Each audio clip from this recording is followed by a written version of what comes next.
شاہ خاور صاحب، مردم شماری کا یہ کوئی ضروری تو نہیں ہے کہ مردم شماری اور نئی حلقہ بندیوں کے تحت ہی الیکشن کمیشن کرائے، وہ پرانی حلقہ بندیوں پر بھی الیکشن کروا سکتا ہے، یہ الیکشن کمیشن کے پاس اختیار ہوگا۔ اور دوسرا، الیکشن کمیشن دینی ہے تو پھر کیا الیکشن کمیشن کو پابند نہیں کیا جا سکتا کہ یہ اتنی دیر میں وہ کروائے کہ 90 دن ہیں تو مطلب 90 دن میں ہی ہے؟ کیا اس پر کوئی بانڈنگ ہوگی؟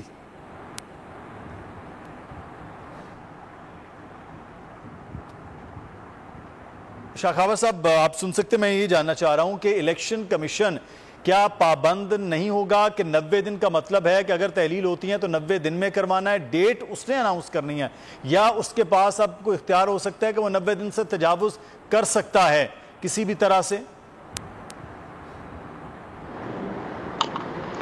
دیکھیے، یہ بات میں آپ کو بتاؤں کہ الیکشن کمیشن جو ہے یہ ایک آئینی ادارہ ہے۔ آئین نے اس کو جو ہے وہ کچھ اس کو جو ہے وہ فرائض سونپ رکھے ہیں۔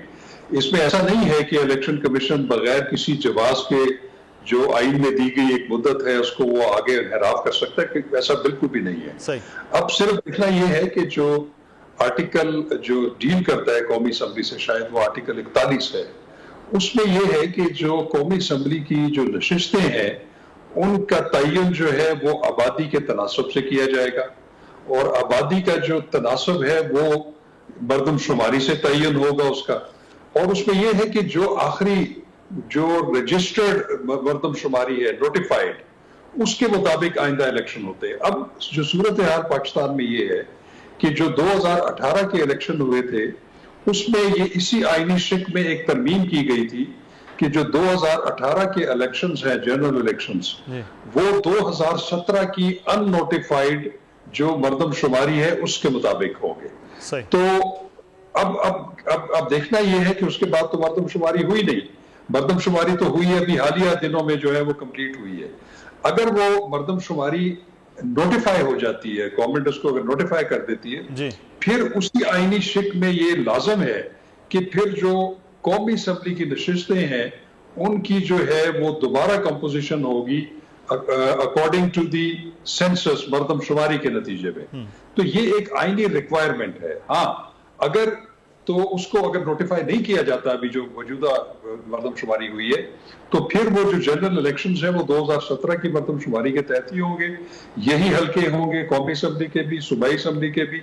پھر جو ہے وہ الیکشن کمیشن کے پاس کوئی ایسا جواز نہیں ہے کہ اگر یہ قومی اسمبلی اور 2 صوبائی اسمبلیاں جو ہیں ان کو اگر ڈیزالو کر دیا جاتا ہے تو پھر اس کے لیے 90 دن جو ہے وہ کیئر ٹیکر گورنمنٹس آئیں گی، اور 90 دن کے اندر پھر الیکشن کمیشن۔ یہ قانونی بہرحال معاملہ ہے جس کی وضاحت بھی آپ فرما رہے ہیں، بہت شکریہ۔ پاکستان کی آئی ٹی انڈسٹری جو ہے وہ پاکستان کی ایکسپورٹ میں ایڈیشنل اضافہ کر سکتی ہے اگلے 3 سالوں کے اندر، کیونکہ آئی ٹی اور باقی جو 3 سیکٹرز ہیں ان 3 سیکٹروں میں آئی ٹی میں فرق ہے۔ وہ یہ ہے کہ یہ شارٹ ٹرم میں آپ کو گین دے سکتی ہے جو پاکستان کی نیڈ ہے اس وقت۔ آئی ٹی کو تو پہلے بھی، اس سے پہلے والی حکومتیں اور اس سے پہلے بھی لوگ ڈیفائن کرتے آئے کہ جی یار آئی ٹی سے بہت چینج آ جائے گا۔ کیا وہ امپیکٹ ہوا آئی ٹی انڈسٹری کے اوپر جو ہم سمجھتے تھے اور چاہتے تھے؟ پاکستان کی آئی ٹی ایکسپورٹس اتنی ہو جائیں گی کہ پاکستان کے سارے مسئلے مسائل ختم ہو جائیں گے؟ وہ تو نہیں ہوا۔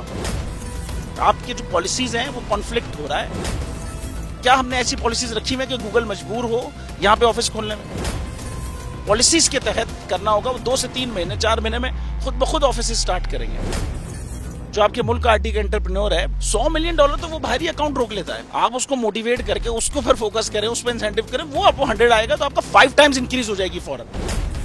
ٹیکسٹائل میں ہم کیا کرتے ہیں؟ ہم اٹھاتے ہیں باہر کے کسی برانڈ کے لیے ٹی شرٹ یہاں بناتے ہیں، اس کو دے دیتے ہیں، لیکن اب آئی ٹی کے بعد اگر آپ اپنا برانڈ بنا کے لوگو وہاں پہ بیچیں گے، چاہے B2B بیچیں چاہے B2C بیچیں، پاسبل ہے۔ پاکستان کی جو ایکسپورٹ میں یہ $30 ارب سے زیادہ کا اضافہ اس سے ہو جانا خالی یار۔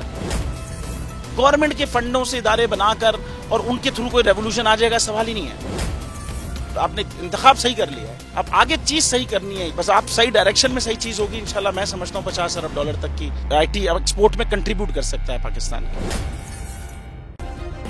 سبسکرائب کریں اور بیل دبائیں تاکہ کوئی خبر رہ نہ جائے۔